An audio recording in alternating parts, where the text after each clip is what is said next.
వచ్చేసి అమ్మవారి Idol preparation అంటే మనం శారీని అమ్మవారిగా డ్రేప్ చేస్తాము. చాలా వీడియోస్ ఉంటాయి, మీరు అన్ని వీడియోస్ చూసి యూట్యూబ్లో అన్ని వీడియోస్ చూసి కన్ఫ్యూజ్ అవ్వకండి. శారీ డ్రేపింగ్ వచ్చేసి 2 ఇంపార్టెంట్ విధాలుగా ఉంటాయి. ఒకటి కంప్లీట్ ఫ్రిల్స్ లా పెట్టుకుని శారీలా డ్రేప్ చేయడం, ఇంకొకటి డబుల్ బార్డర్ లో డ్రేప్ చేయడం. ఈ 2 విధాల్లో ఏదో ఒకటి చూస్ చేసుకుంటే సరిపోతుందండి. 2 కూడా చాలా అందంగా ఉంటాయి. అది ఎలా చేయాలన్నది కూడా మనకి మన ఛానల్లో పోస్ట్ చేసి ఉన్నాను. కాకపోతే ఇక్కడ సింపుల్ గా మీకు ఇక్కడ చూపించాలనుకుంటున్నాను. నేను 2 మెథడ్స్ ఉంటాయని చెప్పాను కదండి. ఈ 2 మెథడ్స్కి శారీని నేను వీడియోలో చూపిస్తున్న విధంగానే ప్లీటింగ్ చేసుకోవాలి. రెండింటికి సేమ్ ఒకటే ప్రాసెస్ అండి. కాకపోతే అమ్మవారికి కట్టినప్పుడు చిన్న చేంజ్ ఉంటుంది సెకండ్ మెథడ్లో. ఇదేమీ అంత కష్టం కాదండి, చాలా సింపుల్గా ఎక్స్ప్లెయిన్ చేస్తాను, చూసేయండి. ఫస్ట్గా శారీ పళ్ళు సైడ్ తీసుకుని ప్లీట్స్ పెట్టుకోవాలి.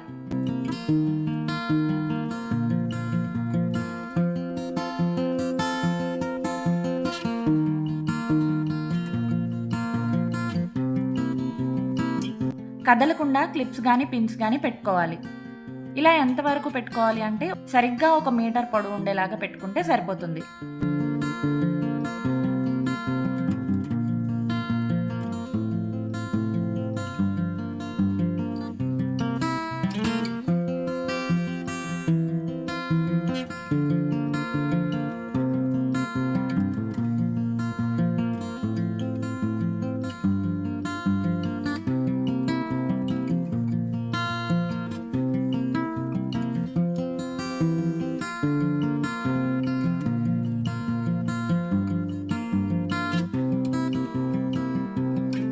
తర్వాత శారీకి అదర్ సైడ్ అంటే కట్టు చెంగు దగ్గర నుండి శారీ అంతా కూడా అయ్యే వరకు ప్లీట్స్ పెట్టేసుకోవాలి.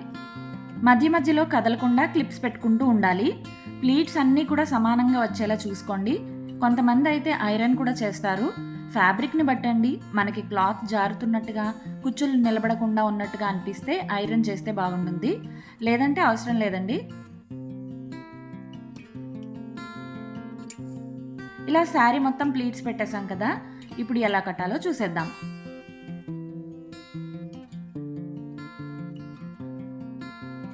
మొదటిగా ఇలా ఒక బౌల్ తీసుకోండి. ఆ బౌల్ కదలకుండా ఉండడం కోసం లోపల ఏదైనా బరువైన వస్తువు పెట్టుకోవాలి. దానిపైన ఇంకొక బౌల్ తీసుకుని దానిలో కూడా ఒక బరువైంది పెట్టుకోవాలి. తర్వాత కలసంకి ఒక స్టిక్ని థ్రెడ్తో కానీ రబ్బర్ బ్యాండ్స్తో కానీ కదలకుండా కట్టుకోవాలి. ఇదంతా హైట్ కోసం అండి. మనం కట్టే శారీ కరెక్ట్గా కనపడాలి అంటే ఇలా బౌల్ పైన బౌల్ హైట్గా పెట్టుకోవాలి. ఇప్పుడు శారీ తీసుకుని పళ్ళు సైడ్ ప్లీట్స్ని ఇలా వెనుక వైపు వేసుకోవాలి.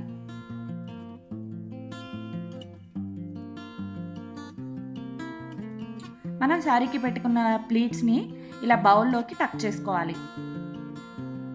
నెక్స్ట్ క్లిప్స్ అన్నీ తీసేసి ప్లీట్స్ అన్నింటినీ సమానంగా వచ్చేలాగా నీట్గా అరేంజ్ చేసుకోవాలి.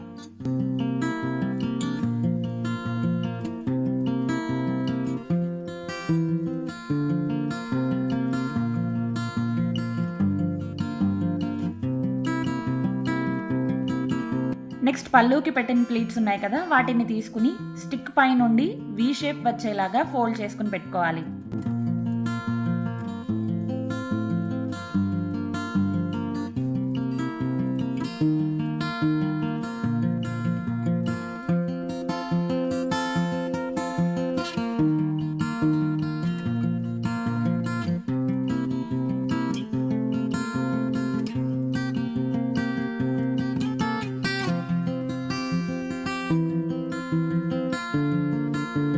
అంతే అండి, ఇంకా అమ్మవారికి అలంకరించుకుంటే ఎంతో అందంగా మన ఇంటికి వరలక్ష్మీదేవి వచ్చినట్టే ఉంటుంది.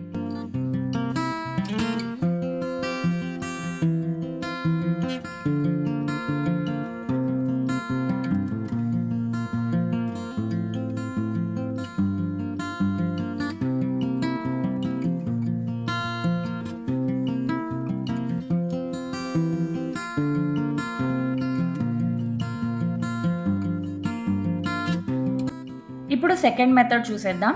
ఇది డబల్ బోర్డర్ శారీ డ్రేపింగ్ అండి. దీనికి కూడా ముందులాగానే పళ్ళు ప్లీట్స్ని వెనక పెట్టేసుకోవాలి. శారీ ప్లీట్స్ని బౌల్లో టక్ చేసుకుని క్లిప్స్ తీసేసి ప్లీట్స్ అన్నీ కూడా అందంగా అరేంజ్ చేసుకోవాలి. ఇందులో చేంజ్ ఏంటంటే శారీ పై భాగంలో ప్లీట్స్ని కూడా ముందు వైపుకు పెట్టుకుని ప్లీట్స్ అన్నింటినీ ఓపెన్ చేసుకోవాలి. వీడియోలో క్లియర్గా చూపిస్తున్నాను. అర్థం కాకపోతే మళ్ళీ ఒకసారి బ్యాక్కి వెళ్ళి చూడండి, చాలా సింపుల్గానే వచ్చేస్తుంది. ఇలా డబల్ బార్డర్ శారీ డ్రేపింగ్ అనేది mostly both side same border ఉన్న శారీస్కి బాగుంటాయండి.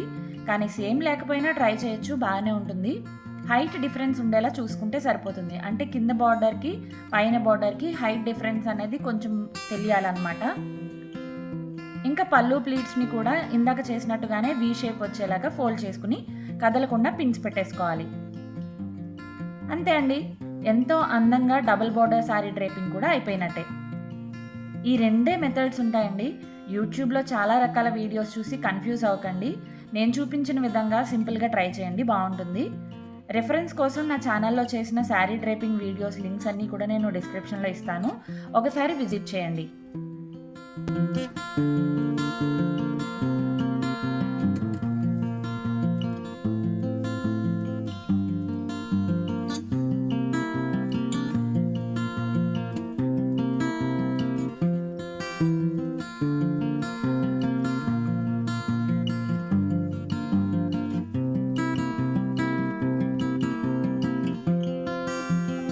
పూజా విధానం గురించి మాట్లాడుకుందాం. పూజా విధానం వచ్చేసి ఫస్ట్ మనం ఒక తమలపాకులో వినాయకుడు గౌరీదేవిని అయితే చేసుకోవాలి. ఫస్ట్ ఏ పూజ అయినా సరే వినాయకుడికి పూజించాలి కాబట్టి వినాయకుడితోటి ప్రారంభం చేసుకోవాలి. వినాయకుడికి పూజ చేసిన తర్వాత ముందుగానే ఒక తోరం అయితే ప్రిపేర్ చేసుకోవాలండి. దారం కండలు ఉంటాయి కదా, దారం కండలు తీసుకుని 9 పోగుల కింద చేసుకుని 9 ముళ్ళు వేసుకోవాలి. ఒకటైతే గౌరీదేవికి, ఇంకొకటి అయితే మనకి అన్నమాట. ఇలా తోరాన్ని తీసుకుని అమ్మవారి దగ్గర పెట్టుకుని పూజ చేసుకోవాలన్నమాట. లక్ష్మీదేవి ఫోటోనైనా పెట్టుకోవచ్చు, లక్ష్మీదేవి విగ్రహాన్ని ప్రతిమని ఏదైనా పెట్టుకోవచ్చు అనమాట.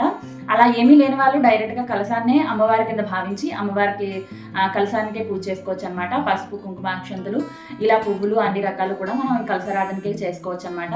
తర్వాత అష్టోత్తరం చదువుకోవాలి. అష్టోత్తరం అమ్మవారికి లక్ష్మీదేవి అష్టోత్తరం చదువుకోవాలి. తర్వాత మీకు నచ్చిన పాటల్ని ఏదైనా పాడుకుని అమ్మవారికి ధూపదీపాలని చూపించిన తర్వాత అమ్మవారికి నైవేద్యంగా మనం ఇంట్లో చేసుకున్న ప్రసాదాన్ని అమ్మవారికి నివేదించాలి.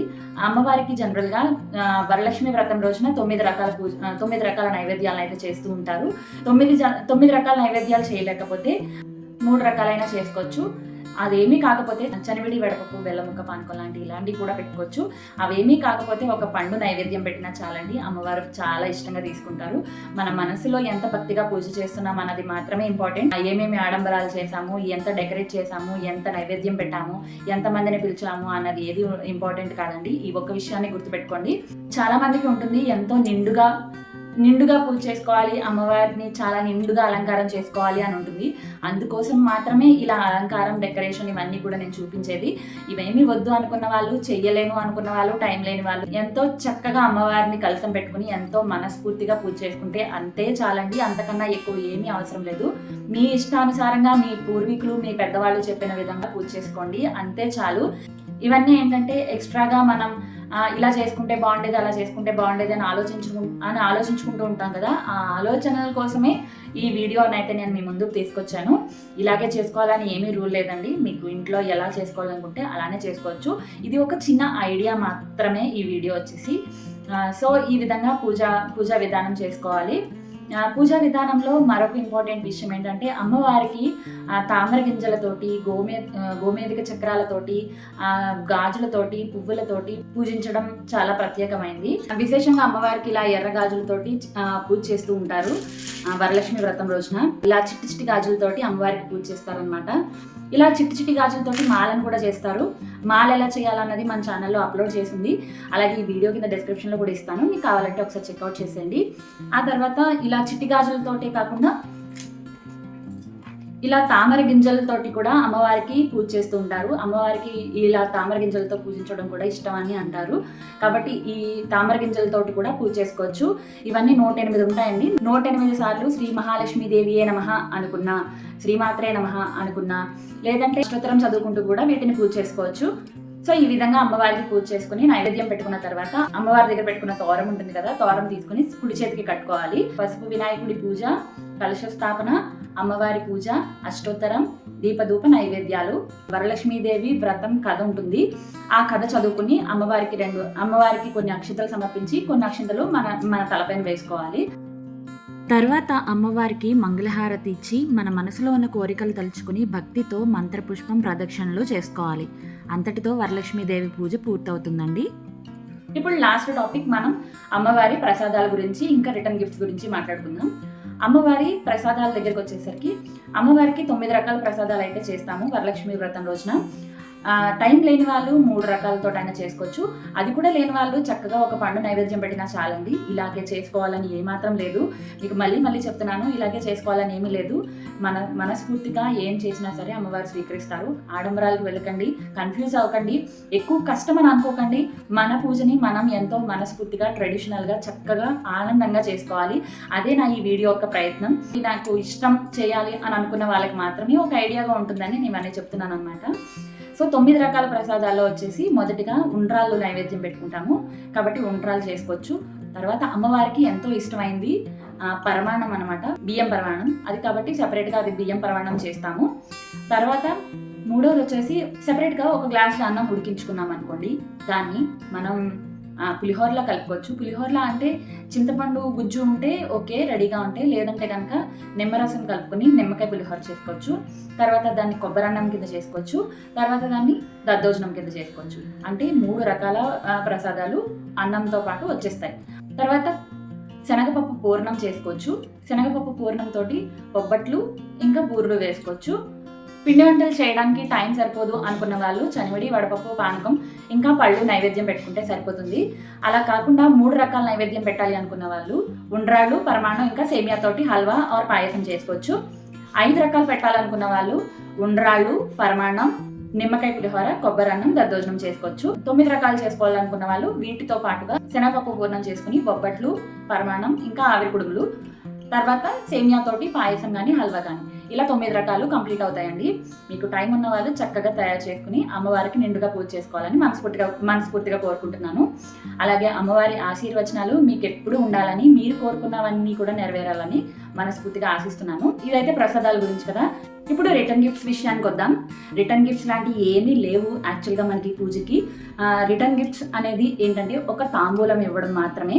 అమ్మవారి పూజ అయిపోయిన తర్వాత 4 ముత్తైదులను పిలుచుకుని తాంబూలం ఇస్తాం. దాన్నే వీళ్ళు రిటర్న్ గిఫ్ట్స్ కింద చేసి బర్త్డే పార్టీస్ లాగా రిటర్న్ గిఫ్ట్స్ అని చెప్పి పెద్ద హడావుడు చేస్తున్నారు. అదంతా ఏమీ అవసరం లేదండి. ఒక పళ్ళం తీసుకుని దాంట్లో బ్లౌజ్ పీస్ పెట్టి, తాంబూలం పెట్టి, ఒక పండు పెట్టి, మనకి ఇవ్వాలనిపిస్తే ఇలా గాజులు కానీ ఇచ్చి ఇలా ఒక ముత్తైదుకి తాంబూలం ఇస్తే చాలా మంచిదండి. ఇది చూడండి ఎంత అందంగా ఉందో. దీనికి మనం ప్యాకింగ్లు చేసి రిటర్న్ గిఫ్ట్స్ చేయాల్సిన అవసరం ఉందంటారా? లేదనే నేను అనుకుంటాను. ఈ విధంగా ఇస్తే సరిపోతుంది. నిజంగా మనకి ఇవ్వాలి అనుకుంటే ఇలా కుంకుమ భరణలు కానీ, అవసరమైనవి ఏదైనా ఉపయోగపడేవి ఇలా కుంకుమ భరణలు కానీ, ఈ కుంకుమ భరణల్లో వేరే ఆప్షన్స్ కూడా చాలా ఉంటాయి. మార్కెట్లో మనకి చాలా ఆప్షన్స్ కూడా ఉంటాయి. ఇవ్వాలనుకున్న వాళ్ళు ఇలా కుంకుమ భరణలు కూడా ఇచ్చుకోవచ్చు. ఆప్షన్స్ మాత్రమే చెప్తున్నాను, ఇవ్వాలని ఏమీ లేదండి. దేవుడి దగ్గర అందంగా పెట్టుకోవడానికి యూజ్ అయ్యే ఇలా బాస్కెట్స్ కానీ, లేదంటే నేను ఆన్లైన్లో చూసాను, ఉర్లీ అంటారు కదా, దీపావళికి దీపాలు వెలిగించుకోవడానికి ఉర్లీ ఉంటుంది. నేను ఇక్కడ పిక్ నైట్ అటాచ్ చేస్తున్నాను. ఇది ప్యాక్ ఆఫ్ 2 వచ్చేసి 150 రూపీస్ పడింది. ఇటువంటివి కూడా ఇవ్వాలనుకున్న వాళ్ళు మీ ఇష్టం అండి. ఇవ్వాలనుకుంటే ఇటువంటి యూస్ఫుల్ ఐటమ్స్ ఇస్తారని ఒక ఐడియా కోసం చెప్తున్నాను. ఈ ప్రోడక్ట్ లింక్ వచ్చేసి నేను డిస్క్రిప్షన్లో ఇస్తాను. సో ఇదండి టోటల్గా ఈ శ్రావణ మాసానికి సంబంధించిన వీడియో అయితే ఇదనమాట. వీడియో నచ్చితే కనుక ఒక లైక్ చేసి మీ ఫ్రెండ్స్ అండ్ ఫ్యామిలీకి షేర్ చేసి మరిన్ని మంచి వీడియోస్ కోసం నా ఛానల్ని సబ్స్క్రైబ్ చేసుకోండి. Thank you for watching. మరొక మంచి వీడియోతో మళ్ళీ కలుద్దాం. Thank you.